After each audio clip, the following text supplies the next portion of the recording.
Hi everyone, this is Kylie from Stampers Workshop.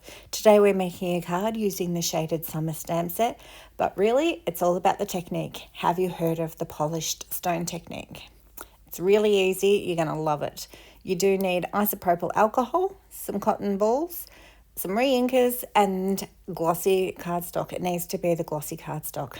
As easy as adding some alcohol to the cotton ball and then taking your re-inker, dropping on a couple of drops. Try and space them out a little bit just so that you get a little bit more texture. And then you just pounce this onto your glossy cardstock. And you can see why it has to be glossy now, because you want it to sort of bounce off the top rather than soak right into the cardstock. And you just repeat it for as many colours as you like. I start with Daffodil Delight, then I add Pale Papaya, and then I finish with the polished pink. Now the reason I do the polished pink last is because it's such a dominant colour, so you really only need a little bit of it. You can also see that I'm wearing a glove. You don't need to wear a glove. I just thought I was going to end up covered in ink because it was one of those days. But you don't need it. Just be careful. And see how, so you can see how it's coming together. And so you've got that really nice, the yellow and the orange and the pink together. And I'm just adding a little colour. And you can come back, as you can see, I just grabbed some more Pale Papaya and just plonked that on. What I've done now is, because my isopropyl alcohol comes in a spray bottle, I've sort of sprayed it a little bit. But you can also see, look at that texture. Isn't that just beautiful? I really like that. I come in now too and I actually pull the lid out and use the wand to sort of add a few more larger drops. At this stage, before it dries, you still have the opportunity to sort of move that colour around, whether you spray it again or add the drops back, or you can even do what I've done here and pick up your initial colours on the cotton wool and sort of pounce them back in over the areas. And you can do that until you're happy, but it will dry reasonably quickly, so just keep that in mind. So you can hit it with your heat tool to dry it up, speed up that drying process, or just put it aside. And if you're making a heap of them at the one time, you could just pop them aside and come back to them later, because it won't take long. And now that our panel is dry, we're going to do some stamping. I'm using the shaded summer stamp set. I really like this stamp set. It's got a couple of really pretty line images, a little flourish, plus it's got some really nice sentiments. And I also like that it's got just happy birthday, because sometimes I just want to say happy birthday. I don't want some flourishing sentiment. Now, I also really recommend that you use your Stamparatus, and this will become very clear as we proceed. You'll need to use your StazOn ink for this one and ink it up really well. And make sure your ink pad is actually quite juicy, because you'll see as we go on what happens if your ink pad isn't juicy. Now mine is, but you'll still be able to see it. Now that's stamped really well, but you can't tell in the video. There's just a little patch where it's not quite stamped perfectly. So because I'm using the Stamparatus, I'm able to apply another coat and it'll be in exactly the same place. Oh, and see that washer that I'm using, or rag that I'm using? Don't worry, there's no secret technique for that. It just helps my hands smooth out the stamped image. There you go. Perfect. Love it. Okay, I actually want to cover that panel with that stamped image. So I found it easier to sort of maneuver where I was positioning things rather than just leave it in the same spot, because I wanted the panel hard up against the wall so that there was less likelihood that it would move. And this is, you'll see here in the next few examples, why I recommend using a Stamparatus, and also why I recommend having a really well inked ink pad.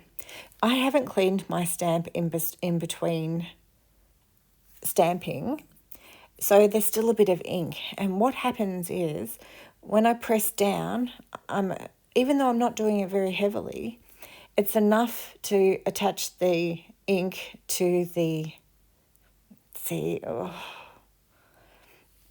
see what I mean? You can see that it's stamped down and it's moved, even with the magnets holding it in place.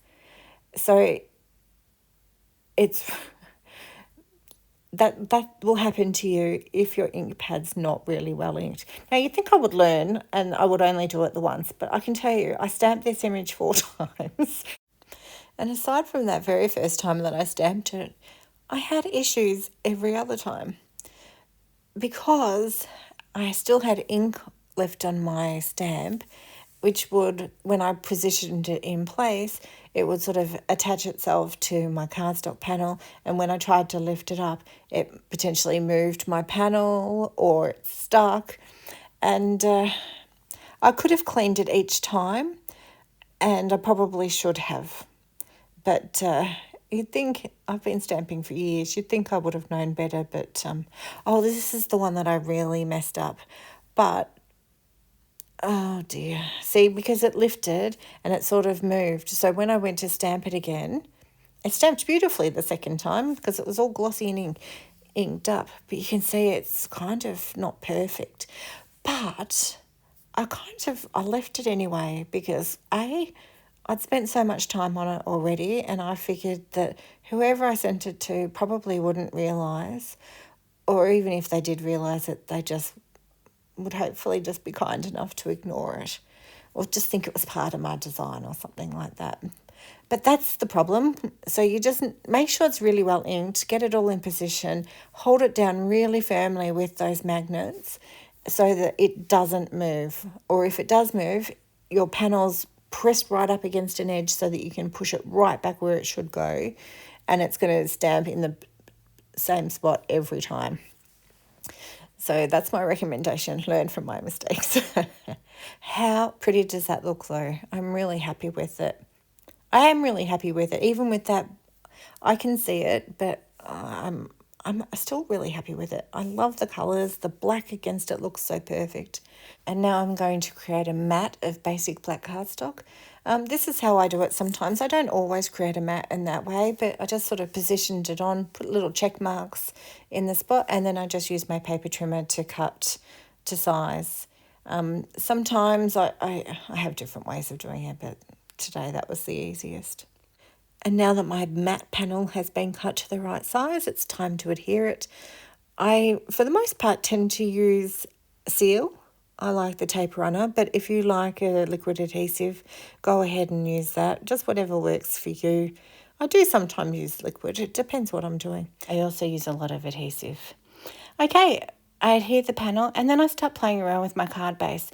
At first, I'm convinced I'm using white as my card base, and then I try some other colours, and then I settle on Puppy Parade.